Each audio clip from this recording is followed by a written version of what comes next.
नवमी के दिन माता जी का विसर्जन हो जाता है, जवारों का विसर्जन हो जाता है। व्रत करने वाले कन्या पूजन भोजन भंडारा कराकर, सती कथा में कही थी कि नवरात्रे एकम से प्रारंभ नहीं होते, अरे अमावस्या की रात्रि से प्रारंभ हो जाते, इसलिए उसको कहते हैं नवरात्रे। क्योंकि नवमी के दिन माता जी का विसर्जन हो जाता है, जवारों का विसर्जन हो जाता है। व्रत करने वाले कन्या पूजन भोजन भंडारा कराकर विराम दे देते। तो नवमी की रात्रि उसमें नहीं जुड़ा पाती, उसमें रात्रि अगर जुड़ती है तो ये अमावस्या की रात्रि से जुड़ना प्रारंभ होता है, तब जाकर वो नवरात्रि पूर्ण हो पाती। अष्टमी के दिन कन्याओं का भोजन कराओ या नवमी के दिन कन्याओं का भोजन कराओ, पर देवी भागवत तो कहती है, देवी भागवत तो वर्णन करती है कि पहले नवरात्रे से लेकर नौमी तिथि तक जितने दिन देवी के होते हैं, प्रत्येक दिन में आप किसी भी दिन कन्याओं का भोजन करा सकते हो, पहली रात्रि से लेकर पहला दिन से लेकर। पर 90 दिन तो सवेरे पूजन करके यज्ञ करके अनुष्ठान करके देवी को विसर्जन कर दिया, फिर नवरात्रि पूर्ण कैसे हुई? नवरात्रि की पूर्णता होती है अमावस्या की रात से गिनी जाती है।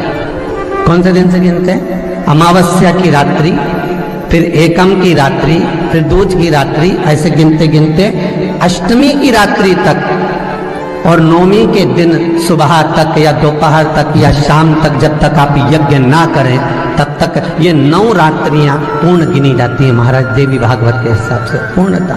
अब हमने कन्या भोजन का जो क्रम बनाया, अष्टमी के दिन करा देंगे, नौमी के दिन करा देंगे, इस तिथि को करा देंगे, पर भाव देखिए, शास्त्र कहता है भूखे को भोजन जब कराइए जब उसको भूख लगी हो, और ऐसों को कराइए जिसको जरूरत पड़ रही है। अभी नवरात्रि चल रहा है, दुर्गा सप्तशती का पाठ आप लोग कर रहे होंगे। कौन कौन कर रहा है? जरा हाथ उठाओ। आप लोग कर रहे हैं, बहुत अच्छी बात है। अगर आप नहीं कर रहे होगे तो ब्राह्मण दुर्गा सप्तशती का पाठ कर रहे होंगे। उस दुर्गा सप्तशती के पाठ में एक एक जगह पर एक एक स्थान पर देवी का स्थान बताया है। आप लोग अगर सुने होंगे पढ़े होंगे तो उसमें बताया गया है, हे मैया मेरे इस अंग की रक्षा करो, हे भवानी मेरे इस अंग की रक्षा करो, हे माँ मेरे इस अंग की रक्षा करो, हे भवानी मेरे इस अंग की रक्षा करिए, हे माँ आप मेरे नैनों की रक्षा करिए, हे माँ आप मेरी श्रवण शक्ति की रक्षा करिए, हे माँ आप मेरी जिह्वा की रक्षा करिए, हे माँ आप मेरी जंघा की रक्षा करिए। आया कि नहीं आया? जब दुर्गा सप्तशती में एक एक स्थान का महत्व आया है कि इस जगह पर ये देवी का स्मरण करेंगे तो माँ मेरी कल्याण करेगी, माता मेरा उद्धार करेगी, बस उसी भाव उसी स्थान को। शंकर के शिवलिंग में भगवान शिव का संपूर्ण विग्रह, संपूर्ण।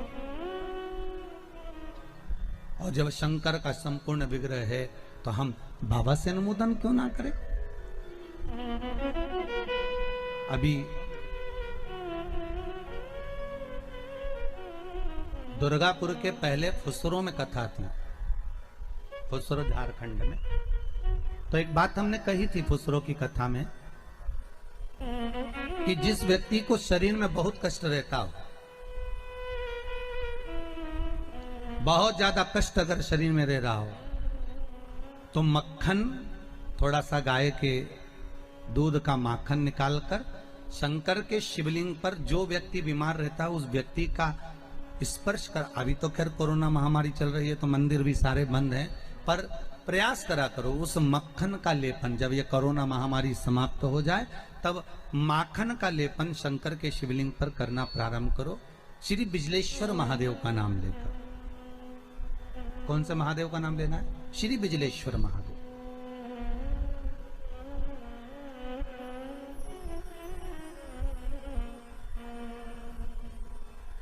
पूरी दुनिया में बिजलेश्वर महादेव एक ही जगह पर विराजमान है, हिमाचल में, मनाली के पास। पूरी दुनिया में शंकर जी का एक ही मंदिर है जहां पर बिजली गिरती है शिव जी के शिवलिंग पर और शिवलिंग के टुकड़े हो जाते हैं। फिर उस मनाली में एक परिवार ऐसा है जिसके पांव नहीं है, वो बिना पांव का व्यक्ति पूरे मनाली में से मक्खन मांगता है दान में कि बाबा के शिवलिंग के टुकड़े हो गए।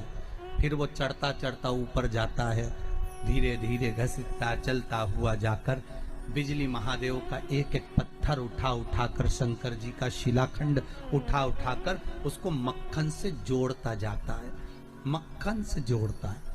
उसके बाद में फिर हाथी के पांव से भी तुड़वाओ, सूंड से भी तुड़वाओ तो वो शिवलिंग नहीं टूटता, मात्र मक्खन से ऐसा चिपक जाता है। वो बिजली महादेव है। शंकर की आराधना में ढोंग नहीं चाहिए, शंकर की आराधना में प्रपंच नहीं चाहिए। शंकर की हो गई गलती, कई बार शंकर की आराधना में गलती हो जाती है तो क्या शंकर रुष्ट होंगे? नहीं।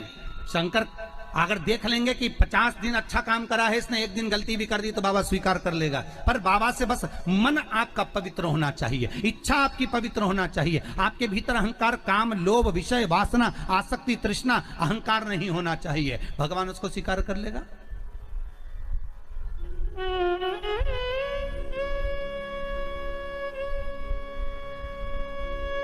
भगवान उसको ले लेगा आराम से।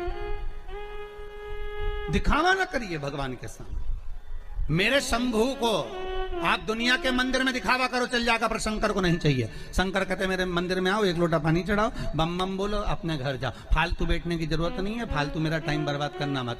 सारे देवी देवताओं के मंदिर में बैठने की जगह होती, शंकर जी के मंदिर में बैठने की जगह नहीं होती। इतना पानी ढोल के जाते हैं कि साड़ी भी बचा के चलना पड़ती है। बैठने की तो जगह जाने दो। पर शिव मंदिर में कहाँ बैठने की जगह होगी? चलो जाओ यहाँ से, काय को फालतू के बैठे हुए, टाइम बर्बाद कर रहे हो यहाँ पर, जाओ अपने अपने घर में।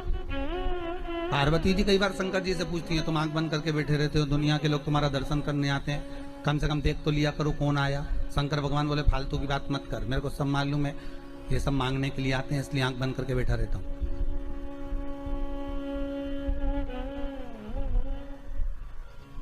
पार्वती जी बोली ऐसा कोई होता है क्या? शंकर भगवान बोले तेरी पड़ोसन क्या करके देख ले, रोज पड़ोसन क्या जाना, जीजी की जरा एक कटोरी घी दे दे, जीजी जरा तेरी चप्पल दे दे, जीजी तेरा जरा सा मोबाइल दे दे, जीजी तेरा थोड़ा सामान दे दे। रोज रोज मांगने जाओगे तो पड़ोसन भी दरवाजा बंद कर लेगी, तुम्हें तो आंख ही बंद कराऊं। तो आंख कब खोलोगे? शंकर भगवान बोले जो मेरे लिए आएगा तो आंख खोल लेता हूँ। मैं जानता हूँ मेरे भगत को कि ये मेरे लिए आता, मांगता कुछ भी नहीं है, बस आता ही है, दूध चढ़ाएगा, जल चढ़ाएगा, बेलपत्री चढ़ाएगा। और ऐसा बावरा कभी कभी बेलपत्री भी नहीं लाता, तो झाड़ू पोछा लगाकर हाथ धोने के बाद जो पत्ती पत्ती मिल जाती है उसी को धो के चढ़ा के चले जाता है। ये भगत है मेरा, ये भक्त है, इसको दिखावे से मतलब नहीं है। और एक रोज मंदिर जाए ने 25 बार तो साड़ी का पटली जमा, और पटली जमा के फिर पिन मिन लगा के फिर पल्लू मल्लू लई के और एक बास्केट उतार ले, उसमें लोटा भर पानी मानी सब धर के और इतनी बड़ी बिंदी लगा के ऐसी नोटंकी करके कि इसके बराबर कोई मंदिर नहीं जाए साहब, ये तो बड़ी धर्मात्मा, इसके बराबर कोई धर्मात्मा नहीं। बाप रे, रोज आए, रोज मंदिर और ऐसी पूजन करे साहब, 2 घंटा तक तो माला लईने बैठी रहे। और इतने में कहीं की आवाज कर दे तो चिल्लाती भी है, उधर जाओ, उधर जाओ।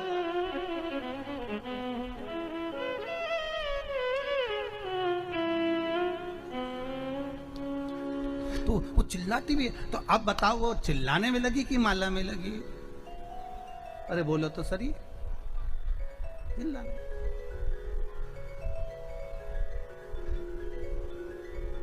अब ऐसे ही तुम हवन में बैठो, मालूम पड़े तुम सचंडी का हवन कर रहे हो, यज्ञ कर रहे हो, और मालूम पड़े पंडित जी ओम ब्रह्मचारिणे स्वाहा स्वाहा। अब देवी जी सोच रही है हवन आहुति यहाँ दे रही, देख मार रही है, और तुम कह रही स्वाहा, मैया बोल रही आहा। का है स्वाहा? पति भी हवन में बैठा तो बोले पत्नी से पूछ लिया चाय पी ली तुमने?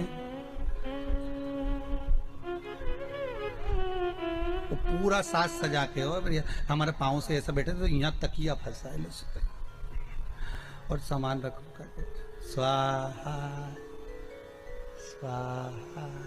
माता रानी भी सोचे रही मेरा हवन कर रही, मुझे ही देख ले। सुख वस्तु में नहीं मारा। फिर वही बात आ गई, भगवान को नहीं पसंद छल, भगवान को दिखावा नहीं पसंद।